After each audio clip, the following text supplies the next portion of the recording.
नमस्कार सभी को, राधे राधे, जय श्री राम। आज मैं एक सवाल लेके आई हूँ। आई होप कि मुझे आप लोग नीचे कमेंट सेक्शन में जवाब देंगे। मैं गंगा विहार कॉलोनी में रहती हूँ। मेरा नाम ईशा बेरी है। मेरा और मेरे हस्बैंड का ट्रेवल्स का काम है, चार धाम यात्रा। मैं ये जानना चाहूँगी कि सारे नियम खाली ये ईशा बेरी के लिए क्यों बनाए जाते हैं। मैं ये जानना चाहूँगी गंगा विहार के कॉलोनी के लोगों से भी। और जहाँ तक ये वीडियो मेरी पहुँच रही है तो मुझे नीचे कमेंट सेक्शन में जवाब दें, जिसकी जैसी राय है।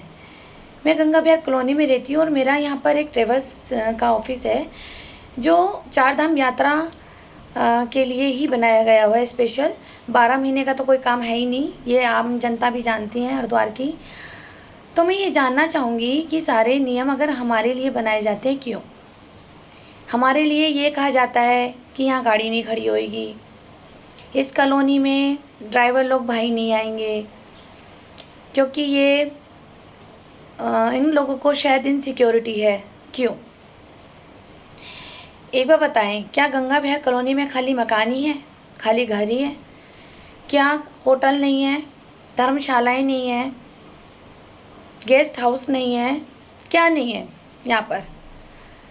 और जब यहाँ होटल है, धर्मशालाएं हैं, गेस्ट लॉज है, आश्रम है, जब इन सब की गाड़ियाँ आ सकती है, इन सब की गाड़ियाँ एनी टाइम अप डाउन करती हैं, कॉलोनी में से आर पार भी करती हैं, तो तब आप लोगों को ट्रैफिक का शोर नहीं सुनाई देता, तब आपको पोल्यूशन सुनाई नहीं देता, पोल्यूशन दिखाई नहीं देता, तब आपको डिस्टरबेंस नहीं होता, तब आपकी रात की नींदें नहीं ख़राब होती है। लेकिन जैसी ही हमारी गाड़ियाँ आ जाती है, जिसमें कि गिनती की 2-4 गाड़ी रात को आती है और सुबह हम निकाल देते हैं, बस पूरी कॉलोनी में तो हम कब्जा नहीं करते ना। किसी के घर के आगे हम गाड़ी नहीं खड़ी करते, किसी के आगे प्लॉट में कोई हम कब्जा नहीं करते।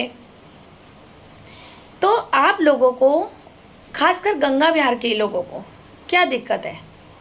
क्या आपको होटलों की गाड़ियाँ नहीं दिखती? क्या आपको आश्रमों की गाड़ियाँ नहीं दिखती? बताएं ना मुझे। सिर्फ हमारी ही गाड़ियाँ दिखती हैं, क्यों? क्या दिक्कत है?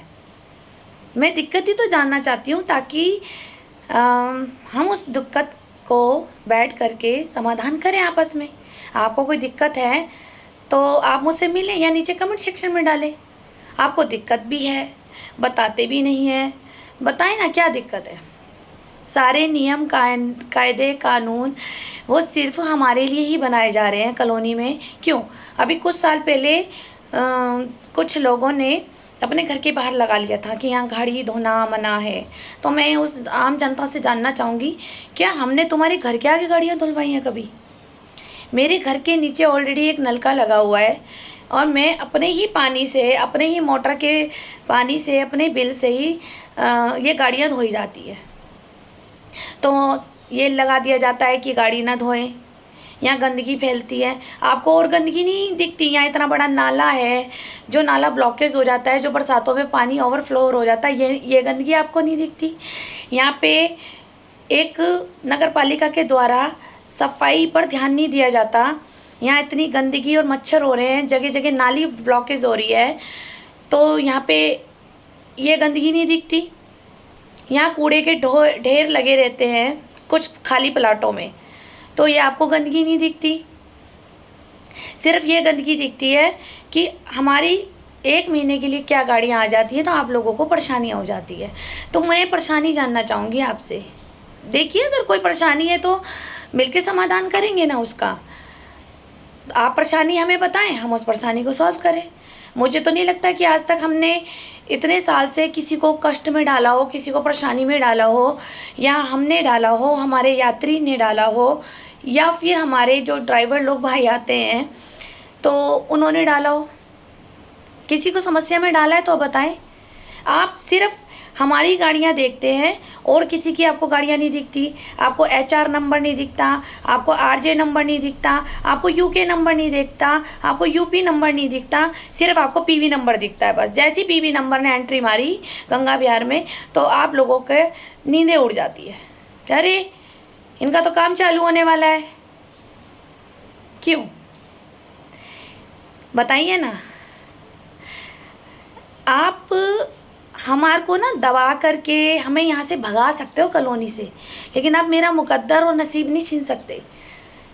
शुक्र बनाओ कि तो भगवान ने अपने नसीब अपने हाथ में रखा हुआ है हम लोगों का नसीब भी, हमारा मुकद्दर भी, हमारी किस्मत।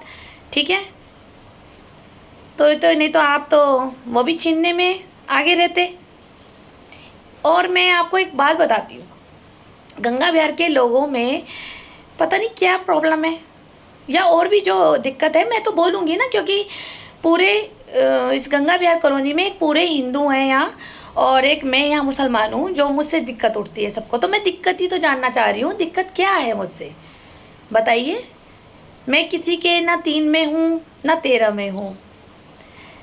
ठीक है, अगर मुझे कोई सम्मान देता है तो मैं उसको 4 गुना बढ़ के सम्मान देती हूँ, और कोई मुझे गाली देता है तो मेरा तो ऐसा है नहीं कि मैं किसी को गाली दूँ। मेरे माता पिताजी ने तो सिखाया नहीं कि मैं पलट के किसी को गलत बोलूँ, अपशब्द बोलूँ, चुगलियाँ करूँ, पीठ पीछे जा कर के अपमानित करूँ, क्योंकि हर किसी की घर की लड़की भी मेरी बेटी और छोटी बहन है वो। ठीक है, और जो मेरे से बड़ी महिला है वो मेरी माँ है, मेरी दादी है, मेरी चाची बुआ है। तो मेरे तो माता पिता ने सिखाया नहीं है कि मैं पीठ पीछे उन लोगों के लिए गलत और अपशब्द पैदा करूं। मुझे ईश्वर देख रहा है और आई होप कि आपको भी देख रहा होगा। तो मैं ये जानना ही चाह रही थी, और नीचे कमेंट सेक्शन में लिखिए, मैं उस प्रॉब्लम का समाधान करूंगी कि अगर कोई 1 महीने के लिए बिजनेस कर रहा है तो क्या आप ये चाहेंगे कि हमारे पेट में रोटी ना जाए, हम कमाए ना। आप जानते हैं कि हमारे इस काम से कितने लोगों का काम मिलता है। पहले तो हमें ही मिल रहा है, उन लोगों को भी मिल रहा है जो लोग ड्राइवर भाई अपनी गाड़ियां लेके आते हैं, उनका भी परिवार पल रहा है। फिर वो जब यहाँ रहते हैं तो वो दुक्कड़ पे जाके दीनदयाल जी की शॉप पर चाय पीते हैं, उनका भी चल रहा है काम। कुछ लोग खाना खाते हैं, चाहे वो हमारे कॉलोनी के अशोक बजाज भैया जी जो हैं, कुछ हमारे ड्राइवर लोग वहाँ खाना खाते हैं, चाय पीते हैं। कुछ सुशील भैया जो हैं, इनकी शॉप से कोल्ड ड्रिंक, चिप्स, कुरकुरे सामान लेते हैं। तो कितने लोगों का आपका रोजगार चलता है हमारी वजह से। इट मीन्स हमने बुलाया है इन लोगों को तो चल रहा है। वैसे तो कोई किसी को नहीं बुलाता, कोई किसी का अधिकार नहीं छीन सकता, सब अपने अपने नसीब से कमा रहे हैं, अपने अपने नसीब से खा रहे हैं। ठीक है, तो आप ये सोचते हैं कि आप हमारे साथ पंगे जब फसाद करेंगे तो इनका ट्रेवल्स का काम बंद करा देंगे, तो आप मेरी किस्मत नहीं छीन सकते। मेरा क्या जाएगा, मैं एक दिन आप लोगों से परेशान हो जाऊंगी तो मैं यहाँ से चली जाऊंगी, मैं दूसरी जगह ट्रेवल्स का काम कर लूँगी। मेरे नसीब से कोई छीन सकते हो। किस्मत बुलंद होनी चाहिए, जगह नहीं। मेरे पिताजी ने तो हमेशा ही सिखाया है, किस्मत बुलंद होगी तो वो जंगल में भी कमा लेगा, और अगर किस्मत ख़राब है ना तो वो बड़ा शोरूम भी खोल के बैठ जाए ना तो अभी उसके पास ग्राहक नहीं आता है। कितने ग्राहक आने हैं, कितनी रोजी रोटी आनी है, वो सब ऊपर वाले ने लिखी है। पर अगर आप मुझे ही परेशान करवाते हो मिल कर के, तो आप सोचिए ना आप कितने लोगों का रोजगार बंद कराएंगे। और फिर ये नियम खाली मेरे लिए बन रहा है, ये भी गलत है। फिर ये नियम सबके लिए बनना चाहिए। किसी होटल वाले की गाड़ी अंदर नहीं आनी चाहिए, किसी आश्रम वाले की गाड़ी अंदर नहीं आनी चाहिए, किसी के लिए भी नहीं आनी चाहिए ना। फिर जब गंगा विहार एक कॉलोनी है जहाँ पे एक हमारी सम्मानीय माताएं बहनें रह रही हैं, जहाँ पे इन लोगों को हो सकता है कि इनसिक्योरिटी फील होती होगी कि बाहर के लोग आते हैं तो हमें अच्छा फील नहीं होता, तो मैं ये चाहूँगी कि फिर ये नियम होटल, आश्रम और अन्य लोगों के लिए भी बनने चाहिए। अगर आप इस नियम बनाते हैं तो मैं आपको इस नियम में पूरा योगदान दूँगी। आप ये मत सोचना कि मैं अपना नियम अलग बना लूँगी। फिर आप नियम बनाइए, यहाँ पे सबके लिए एक जैसे नियम होने चाहिए ना। फिर कानून तो सबके लिए एक होता है, लॉ भी एक होता है। अगर जिस रोड पर मैं किसी के घर पर नहीं खड़ी करती हूँ गाड़ी, मैं किसी के घर के अंदर नहीं करती हूँ, किसी के घर के आगे नहीं करती हूँ, किसी के घर के मेन गेट पे नहीं करती हूँ। ठीक है, तो अगर मेरी कोई 2-4 गाड़ी पार्क की दीवारों के साथ लग जाती है या एक दो मेरे घर के बाहर लग जाती है, तो दिक्कत क्या है आपको? आपको घर के आगे तो नहीं लगा रहे हम? बताइए, ये कोई परेशानी है तो आप मुझसे आके डिस्कस करिए ना। यहाँ पे एक गंगा विहार में एक ऐसा आदमी है जिसको मैं उसका नाम नहीं लूँगी, सॉरी, मैं उसको भाई बोल सकती हूँ। शायद ये वीडियोस तक पहुँचे तो वो समझ जाएगा मैं किसके लिए बोल रही हूँ। उस व्यक्ति को जब भी पीवी नंबर दिखती है ना, तो ऐसा लगता है जैसे उसको मिर्गी के दौड़े उठ गए हो, परेशान हो जाता है वो बंदा। और उसके जो लूज़ वर्ड होते हैं, ये गाड़ी यहाँ नहीं खड़ी होगी, गाड़ी हटाओ यहाँ से, और जबकि वो गाड़ी उसकी दीवार के साथ या उसके घर के बाहर कभी खड़ी नहीं होती।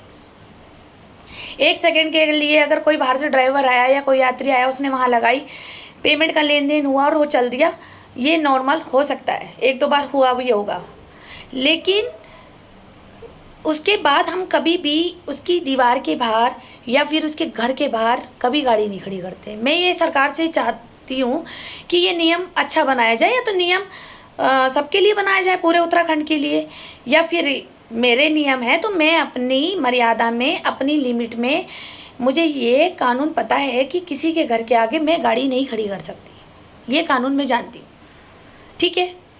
और मैं उस आदमी से भी पूछूंगी जो ये हम पर हावी होता है, गाड़ी हटाओ, यहाँ गाड़ी नहीं खड़ी होगी, यहाँ गाड़ी नहीं धुलेगी, यहाँ पे साले ड्राइवर आ गए, ये आ गए, वो आ गए, वगैरह वगैरह, खुद ही उत्पात करता है वो हमसे। मैं उससे पूछूं उसके घर के बराबर में खाली प्लॉट है, वो किसका है? मुझे गंगा विहार की कॉलोनी के लोग बताए वो प्लॉट किसका है। वो ये बताता था कि वो प्लॉट उसका है, यहाँ इसके आगे भी गाड़ी खड़ी नहीं होगी। तो ये, और बाद में पता चला जब वो हमसे लड़ता था कि प्लॉट उसका है, उसकी प्लॉट, खाली प्लॉट के आगे हमारी एक दिन गाड़ी खड़ी हो गई थी, तो उसकी पूरी फैमिली मुझसे खूब लड़ी। मुझे लगा ये प्लॉट इसका होगा, इसीलिए इसे क्रोध आ गया, मैंने माफ़ी मांग ली और मैंने वहाँ से गाड़ी हटवा ली। अचानक से हमें कुछ महीनों बाद पता लगता है कि इस प्लॉट का मालिक कोई और है। तो वो अपने आप को ये कहता था कि ये प्लॉट मेरा है, इसलिए गाड़ी हटाओ। और उस वक्त मैंने उसके आगे भी हाथ जोड़े, जबकि वो इतना मेरे से ऊपर का आदमी नहीं है। अगर मैं चाहूँ तो मैंने एक बड़ा भाई समझ के उसके आगे हाथ जोड़ दिए, वरना वो हाथ जोड़ने लायक भी नहीं है मेरे आगे, लेकिन मैंने जोड़े। मैं लड़ाई और उत्पात चाहती नहीं थी, तो मैंने कहा ठीक है हम गाड़ी हटाते हैं, हो सकता है ये इसको प्रॉब्लम हो गई है कि इसके प्लॉट के बाहर खड़ी हो गई है। और खाली प्लॉट था, वो उसका मालिक कोई और था, वो 6 महीने बाद पता लगा। तो फिर क्या कहूँ मैं कि वो प्लॉट कब जा रहा है, नीचे कमेंट सेक्शन में बताएं मुझे। जो उस प्लाट के वो सपने देख रहा है कि सब ये प्लाट उसका है, या वो भूमाफिया है, प्लॉट को कब्जाने की साजिश में रहता है वो, मुझे बताएं कमेंट सेक्शन में, मुझे अच्छा लगेगा। क्योंकि जिसका मालिक था ना उस प्लॉट का, उस मालिक ने भी मुझे ये कहा था कि उस वक्त आप मुझे बुला लेती ना तो मैं इसकी ऐसी तैसी कर देता, लेकिन हमें नहीं पता था कि वो प्लॉट उस भैया का है। तो यहाँ पे क्या चल रहा है कि दूसरों की संपत्तियाँ हड़पो, परेशान करो, क्या कर रहे हो? द कश्मीर फाइल बना रहे हो क्या कि दंगे फसाद लड़ाई झगड़े कराओ और भगाओ, ठीक है, और कमज़ोर पे हाथ डालो। जैसे कि हमारे पास हम संतान नहीं है तो निसंतान है, तो इनको बांझ बांझ कह करके यहाँ से भगा दिया जाए, और 100 रुपये की चीज़ 10 रुपये में ख़रीदो इनकी प्रॉपर्टी को और धक्का मारो यहाँ से। शर्म नहीं आती आप लोगों को? आप मुझे दबा सकते हो, ईश्वर आपके साथ क्या करेगा ये आप सोच भी नहीं सकते। आप जानते हैं, एक हमारे किन्नर समाज की जो बहनें हैं और एक निसंतान, ये 2 शास्त्रों में लिखा हुआ है कि अगर इनकी बद्दुआ लग जाए ना तो माफ़ी भी नहीं मिलती परमात्मा के घर से। अगर मैं निसंतान हूँ ना, तुम लोग मुझे रुलाते हो तो मेरी बद्दुआ तुम लोगों को बर्बाद कर देगी, ये ध्यान रखना। मुझे कुछ कहने की ज़रूरत नहीं होगी, मेरे एक आंसू ही जो निकलते हैं ना भगवान के आगे, वो तुम्हारी पीढ़ियाँ नाश कर देंगी। कोई दिक्कत है तो दिक्कत को बता करके समस्या का समाधान किया जाता है, ऐसे किसी को आप परेशान नहीं कर सकते। आप ही भगवान बन रहे हैं, आप ही जजमेंट कर रहे हैं, आप ही जज बन रहे हैं, आप ही खुद वकील बन रहे हैं। क्यों भाई? ये ठेका किसने दे रखा है आप लोगों को? हर व्यक्ति को अपना अधिकार है जीने का, क्योंकि वो अपनी संपत्ति पे जी रहा है, उस संपत्ति को उसने हड़पी नहीं है। वो अपनी खरीदी हुई संपत्ति के खुद के वारिस है, तो आप उससे इतना परेशान कर रहे हैं क्यों? आपकी पावर और ये पावर देख कर के जो भी आप करवाते हैं, वहाँ चुप हो जाएगा वो बंदा, लेकिन उसकी अरदास ना हमेशा भगवान के आगे लगती है। ध्यान रखना, एक दिन न्याय होके ही रहेगा और होगा भी। अगर आप कोरोना जैसी बीमारी से भी नहीं समझे तो हो सकता है बहुत बड़ी पड़ ले आएगी। बस मुझे यही कहना था, और नीचे कमेंट सेक्शन में मुझे लिखें कि क्या दिक्कत है, मैं उसका समाधान करूँगी। Thank you.